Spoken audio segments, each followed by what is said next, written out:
जो कला है ये बेहद खूबसूरत है। पूरी टीम को जो है ढेर सारी शुभकामनाएं कि आप इसी तरह से जो है परफॉर्मेंस से सबका मन हमेशा मोहते रहें। गुलाबो जी, अगर आप दो शब्द कहेंगे हमारे बैठे यहाँ मौजूद दर्शकों के लिए, जी राजस्थान के दर्शकों के लिए, तो इंतजार जो है खत्म हो जाएगा एकदम। थैंक यू जी टीवी कि आपने हमें यहाँ बुलाया और सबसे रूबरू करवाया, उसके लिए मैं बहुत बहुत धन्यवाद बोलती हूँ।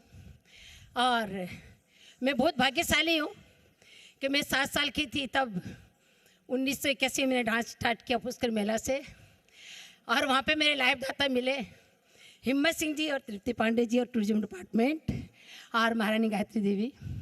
वो मुझे जयपुर लेके आए और 1981 के बाद मैं जयपुर की बेटी हुई, फिर पूरे राजस्थान की, पूरे हिंदुस्तान की, और पद्मश्री मिलने के बाद मैं पूरे वर्ल्ड की बेटी हो चुकी हूँ। और मैं बहुत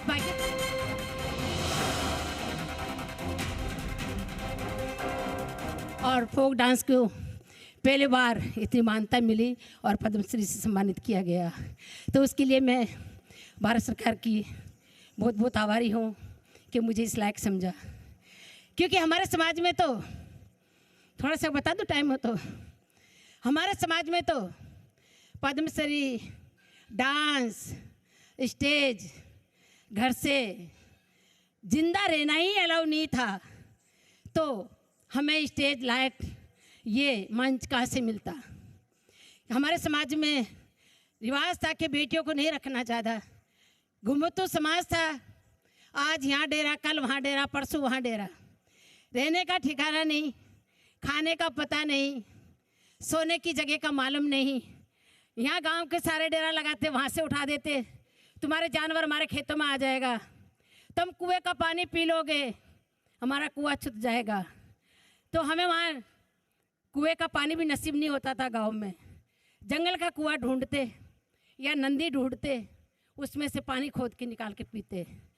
ऐसी समाज का कोई ठिकाना नहीं। हम गुरु कनिपानाथ जी के शिष्य हैं और हमें जंगल में ही वरदान मिला रहने का। सांप बिच्छू पकड़ना, उसका जहर निकालना, उनका खेल दिखाना, बीन बजा के सांपों को नचाना, ये हमारा काम।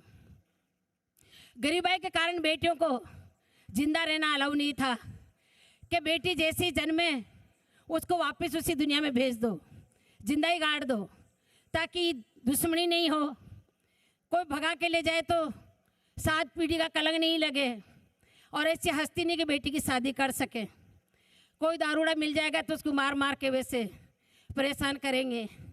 जब आप पूछोगे कि जब बेटियां रखते नहीं थे तो फिर शादी कहाँ से होती थी, हमारे जाके जालोल में जो छाबड़ी बनाने वाले हैं उनकी बेटियां मोल खरीद के लेके आते थे 6-7 साल की उम्र में, उनको पाल पोस के बड़ा करके उनसे शादी कर लेते, लेकिन खुद की वंश की बेटियों को जिंदा नहीं रखते, सिर्फ इसीलिए कि वो कहीं इधर उधर हो गई तो अपने 7 पीढ़ी का कलंक लगेगा कि फलाने की पोती, फलाने की दोती, तो इस डर के मारे नहीं रखते थे।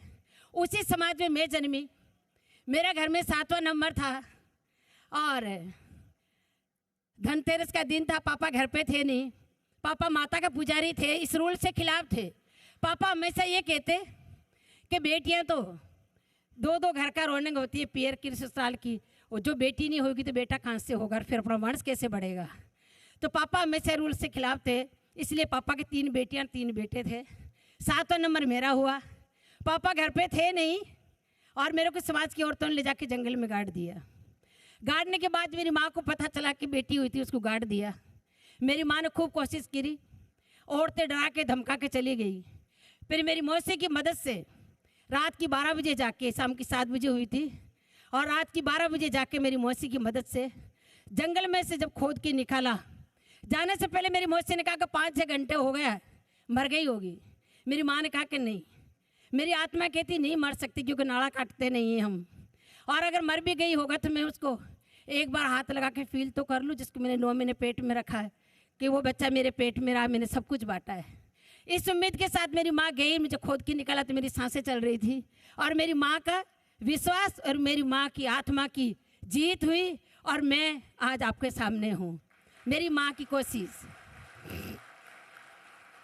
तो मैं हर माँ को यही कहना चाहूँगी कि हर माँ इस तरीके से कोशिश करे, और अपना बेटा हो चाहे बेटी हो, 3 महीने का पता नहीं चलता। अगर सब ये ठान ले कि मेरे कलेजे का टुकड़ा है, किसी का कोई हक नहीं है, मेरा बच्चा है, तो कन्या भ्रूण हत्या नहीं हो। तो इसीलिए सारी माँओं को ये मैसेज है कि मेरी माँ ऐसी मजबूरियों में, इतने परेशानियों के साथ, इतनी लड़ाई झगड़े के साथ वो लड़के मेरे को जिंदा रख सकती, तो क्या आप अपने बच्चों को जिंदा नहीं रख सकते हैं? रख सकते हैं। मेरे पापा जब मेरे को सांपों में नचाने लेके जाते थे, क्योंकि पापा की लाडली थी मैं, साथ लेके जाते थे, समाज के लोग ये कहते कि ये तो सांप का बच्चा है, तू इसको सांपों का झूठा दूध पिलाता है, ये लड़की नहीं है, ये इसको ज़मीन में से निकाला है। मेरे पापा एक ही कहते हैं, नहीं तुम्हारा हक है, नहीं मेरा हक है, ये किसी की बेटी नहीं है, किसी का कुछ भी नहीं है, ये है धरती माता की बेटी। 9 महीने माँ के पेट में रही है, 5 घंटे धरती माता के पेट में रही है, ये धरती माता की बेटी है और इसकी सेवा करूँगा, इसकी रखवाली करूँगा, ये मेरा फ़र्ज और मेरा धर्म बनता है। तो इस तरीके से मेरे पापा ने धर्म और कर्म सब निभा के और आज आपके सामने गुलाबों बना के खड़ा कर दिया मुझे। मेरे पापा की कोशिश रही, मैं प्रोग्राम स्टार्ट किए, पापा हम लोगों को समाज से बाहर किया, 5 साल समाज से बाहर रही।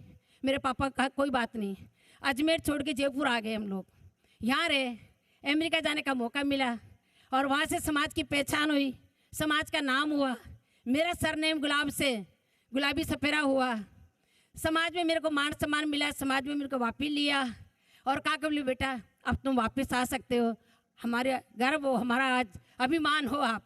मैंने कहा मैं समाज में जब भी वापस आऊँगी मुझे प्रॉमिस करो कि आज के बाद तुम बेटियों को नहीं मारोगे, तभी तुम्हारे घर में गुलाब होगा। मेरे समाज वालों ने मुझे प्रॉमिस किया कि आज के बाद हम किसी बेटी को नहीं मारेंगे, गुलाब तेरे जैसी हमारे घर में भी होनी चाहिए। तो पहला जीत हुई मेरी अमेरिका जाके वापस आने के बाद कि बेटियों की जान बची। आज हमारी बेटियों की जान बची, आज हजारों बेटियां हमारे देश विदेश में नाम कर रही है, फिर ससुराल में कमा के खिला रही है।